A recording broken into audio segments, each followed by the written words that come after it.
एक समय की बात है, एक छोटा सा राज्य था। उस छोटे राज्य के बगल में एक बड़ा साम्राज्य भी था।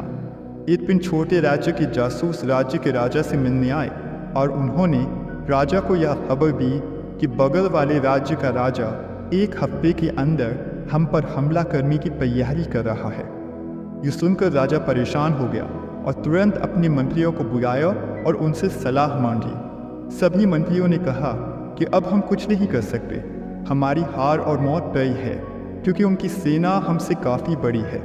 कुछ मंत्रियों ने सलाह दी कि बिना लड़े समर्पण कर देना चाहिए ताकि हम अपनी जान बचा सकें। लेकिन राजा बहुत बहादुर था। उसे पता था कि बगल वाले राज्य की सेना हमारी सेना से काफ़ी बड़ी है, लेकिन वह बिना लड़े समर्पण नहीं करना चाहता था। वह इस मुश्किल का कोई हल ढूंढ रहा था। राज्य के दरबार में एक बहुत बुजुर्ग और समझदार मंत्री भी थे। उन्होंने राजा को सलाह दी और कहा, महाराज, मुझे लगता है हमें पहले उनके राज्य पर हमला कर देना चाहिए। इससे पहले कि वह हमला करें, वह हमें एक हफ्ते के अंदर हमला करेंगे और तब तक उनकी सेना पूरी तरह से तैयार होगी। लेकिन हम इतनी बड़ी सेना पर सामना नहीं कर पाएंगे। लेकिन अगर हम अभी तुरंत हमला करते हैं जब उनकी सेना युद्ध की तैयारी कर रही है, तो हमारे पास बेहतर नतीजा आने की उम्मीद हो सकती है, और अगर हार गए तो कम से कम इज्जत के साथ मरेंगे। राजा को मंत्री की सलाह पसंद आई और उसने अपनी सेना को तैयार होने का हुक्म दिया। उसने अपने देश के नौजवानों को भी बुलाया जो अपने देश की सेवा करना चाहते थे और उन्हें हथियार दिए। राज्य के कई लोग भी सेना में शामिल हो गए। अगले दिन राजा और उसकी सेना युद्ध के लिए निकल पड़े। दोनों राज्यों के बीच एक पुल था। जब राजा अपनी सेना के साथ पुल को पार कर गया तो उसने अपनी सेना को हुक्म दिया कि पुल को गिरा दो।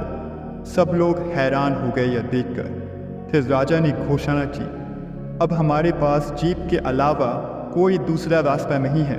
अब या तो हम मरेंगे या जीतेंगे, दूसरी कोई योजना हमारे पास नहीं बची। ये सुन के सेना में जोश आ गया। उन्होंने समझ लिया था कि अब उनके पास कोई दूसरा रास्ता नहीं है। उन्होंने पूरी ताकत से दुश्मन की सेना पर हमला किया। दुश्मन की सेना अचानक हमले से घबरा गई। दोनों राज्यों के बीच भयंकर युद्ध छिड़ गया।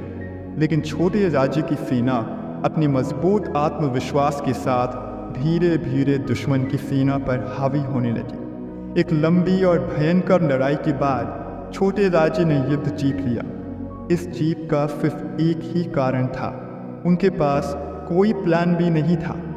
अगर हम अपनी ज़िंदगी में देखें तो पाएंगे कि अक्सर हम तभी फेल होते हैं जब हमारे पास एक से ज़्यादा ऑप्शंस होते हैं।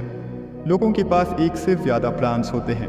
वो सोचते हैं अगर प्लान ए काम नहीं किया तो प्लान बी है, और अगर प्लान बी काम नहीं किया तो प्लान सी है। लेकिन जब आपके पास ज़्यादा प्लान्स होते हैं तो आप किसी भी प्लान को पूरी तरह से नहीं कर पाते। आप अपनी पूरी ताकत किसी एक प्लान को देने में झिझकते हैं और ज़िंदगी में ऐसे ही चलता रहता है। अगर आपको अपनी ज़िंदगी में कुछ बड़ा हासिल करना है तो सिर्फ एक ही प्लान होना चाहिए और एक ही गोल होना चाहिए। इसलिए हमेशा याद रखो, ज़िंदगी आपको कई चॉइसेस देगी, लेकिन जो चॉइस आप चुनेंगे वही आपका भविष्य तय करेगी। तो ये थी आज की मोटिवेशनल स्टोरी। ये वीडियो आपको कैसी लगी कमेंट बॉक्स में बताएं। देखने के लिए आप लोगों का बहुत